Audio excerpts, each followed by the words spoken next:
Узбекистан. Снова наказание за нашид. Таджикистан. Население стало богаче в 2 раза.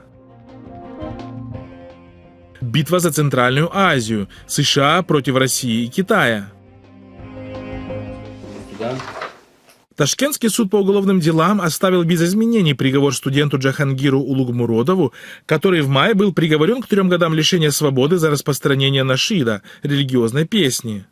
Студент Ташкентского государственного университета был приговорен к 3 годам лишения свободы за рассылку видео в чате Telegram 8 мая текущего года. Комитет по делам религии посчитал, что песня пронизана фанатичными идеями.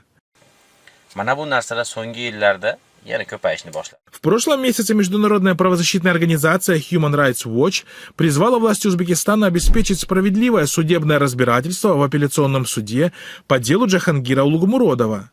Согласно заявлению HRW, организация изучила текст религиозной песни и пришла к выводу, что она не содержит признаков прямого насилия. Afsuski, keyingi paytlarda o'sha qanaqadir yoshlarni nasibchiligi bilan bog'liq juda katta kampaniya boshlandi. В мае HRW опубликовала отчет, в котором задокументированы 7 подобных случаев, включая дело Улугмуродова, произошедших в Ташкенте, Намангане и Андижане, когда узбекистанцев привлекают к ответственности за хранение или распространение материалов, содержащих идеи, которые власти называют религиозно-экстремистскими. Bunday qarshi kurashlar nafaqat O'zbekistonda, bu boshqa mamlakatlarda ham olib boriladi. Напомним, в конце января Алмазарский районный суд по аналогичному обвинению приговорил 21-летнего Сардара Рахманкулова к 5 годам лишения свободы. По словам Сардара, его пытали около 2 недель, чтобы он признался в публикациях религиозного характера в социальной сети Facebook.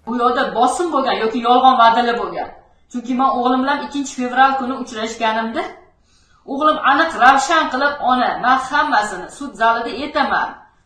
Ochiqchasiga aytaman. Тогда ситуация вызвала бурное обсуждение среди общественности, вследствие чего в марте, рассмотрев апелляционную жалобу по делу Рахманкулова, Ташкентский суд по уголовным делам заменил реальный срок в 5 лет на условный с назначением 2-летнего испытательного срока.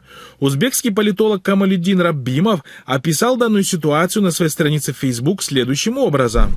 Узбекистан – единственное место в мире, где людей сажают в тюрьму на 2, 3, 4 года за прослушивание религиозной песни, не осознавая этого. Даже в немусульманских диктатурах изучается уровень понимания религиозной песни, ее влияние на сознание, влияние на поступки, но не в Узбекистане.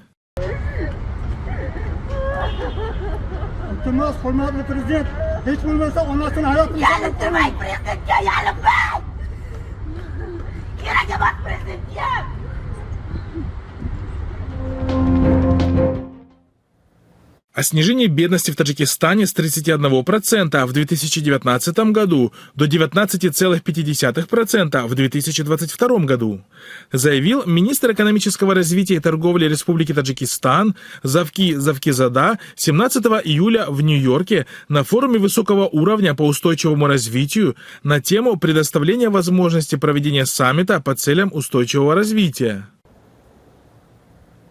Он отметил, что якобы доходы населения за последние 5 лет увеличились в 2,1 раза, а среднегодовой экономический рост обеспечен на уровне 7,3%. Министр связал эти, как он выразился, достижения с проведением экономических реформ и реализацией государственных программ и планов антикризисных мероприятий. Каждый день вот такой. Придешь до вечера, стоишь там или 10-20 рублей зарабатываешь. Его не знаешь, что делать. Или на счет бросить, или кушать. В то же время подорожание продуктов питания Завкизада назвал временным и попытался объяснить сезонными факторами. Это временно и вернется в исходное состояние, сказал он. Руководство Минтруда Таджикистана в феврале этого года на пресс-конференции в Душанбе сообщило, что средняя зарплата по республике на начало этого года составила 1730,12 самани, $166,62. Она повысилась на 13,4% или на 204,7 самани по сравнению с аналогичным периодом 2021 года, что является самой низкой заработной платой во всем регионе. К примеру, если сравнить цены на некоторые основные продукты в 2018 году с ценами 2023 года, то становится очевидным, что так называемый рост доходов прямо пропорционален росту цен на продукты питания, что объясняется обыкновенной инфляцией, то есть удешевлением денег. И это все не учитывая повышение тарифов на коммунальные услуги, проезд в общественном транспорте, электроэнергию и прочее.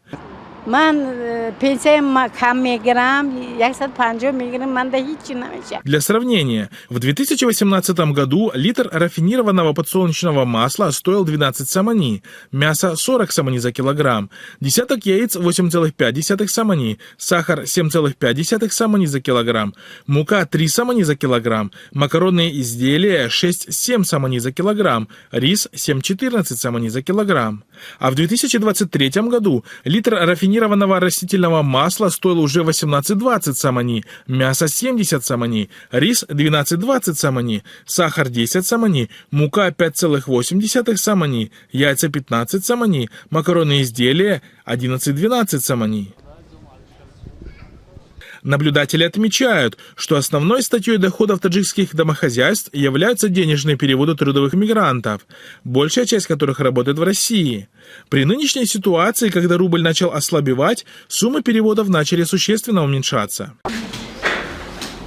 Эксперт по экономическим вопросам Нур Сафаров считает, что уровень жизни людей зависит от разных факторов, и он определяется не только ВВП. Первый и основной фактор – все люди разные, и все имеют разные навыки и способности, умственные и физические, а также определенные моральные и общественные ценности. Говорить о ежегодном росте ВВП на 7-8% не означает, что от этого роста всем будет хорошо, заявил он. По его мнению, основную роль в росте ВВП играет сейчас промышленный и сельскохозяйственный сектор в стране. Также важным фактором увеличения ВВП являются инвестиции Китая в горнорудную промышленность Таджикистана.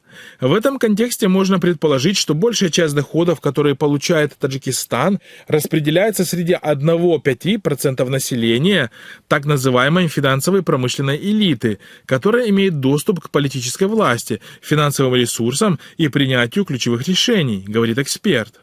Остальным 95%, по его мнению, приходится жить за счет своего подворья и мелких ферм, занятия мелким бизнесом, розничной торговлей и постоянной трудовой миграцией. Соединенные Штаты работают со странами Центральной Азии, чтобы помочь преодолеть последствия антироссийских санкций и готовы предоставить им альтернативу отношениям с Москвой и Пекином. С таким утверждением 13 июля выступила помощник госсекретаря США по делам Южной и Центральной Азии Элизабет Хорст на слушаниях в Комитете по иностранным делам Палаты представителей Конгресса. Они просят у нас поддержки в вопросе санкций, помощи в поиске способа противостоять давлению России и Китая, просят предоставить им альтернативу. Мы очень активно взаимодействуем с ними в вопросе санкций, особенно с Узбекистаном и Казахстаном, так, чтобы не оказались разрушены их собственные экономики, рассказала дипломат. Она также добавила, что сейчас США получили возможность укрепить связи с государствами Центральной Азии. Напомним, что в феврале этого года в столице Казахстана в рамках формата Си-5+1 прошла встреча министров иностранных дел стран Центральной Азии и главы Госдепа США Энтони Блинкена. Мы очень внимательно следим за соблюдением санкций и постоянно обсуждаем с рядом стран, включая наших партнеров по Си-5, экономические последствия войны, заявил тогда Блинкен на пресс-конференции по итогам состоявшейся встречи с официальными лицами государств Центральной Азии. Он также объявил о выделении $25 миллионов нового финансирования на поддержку экономического роста, в том числе на создание новых торговых маршрутов и помощь бизнесу в поиске новых экспортных рынков, в дополнение к $25 миллионам, которые администрация президента США уже выделила региону. США будут компенсировать странам-партнерам России убытки из-за санкций, поскольку все страны региона так или иначе зависят от торговых отношений с Россией. Наложенные на РФ санкции бьют и по их экономике. В США это понимают и обещают компенсировать последствия, заявил тогда глава внешнеполитического ведомства США. Развязанная Россией война в Украине привела к ее же ослаблению, что неизбежно создало некий геополитический вакуум в Центральноазиатском регионе, что и вылилось в обострение борьбы за влияние между крупными державами.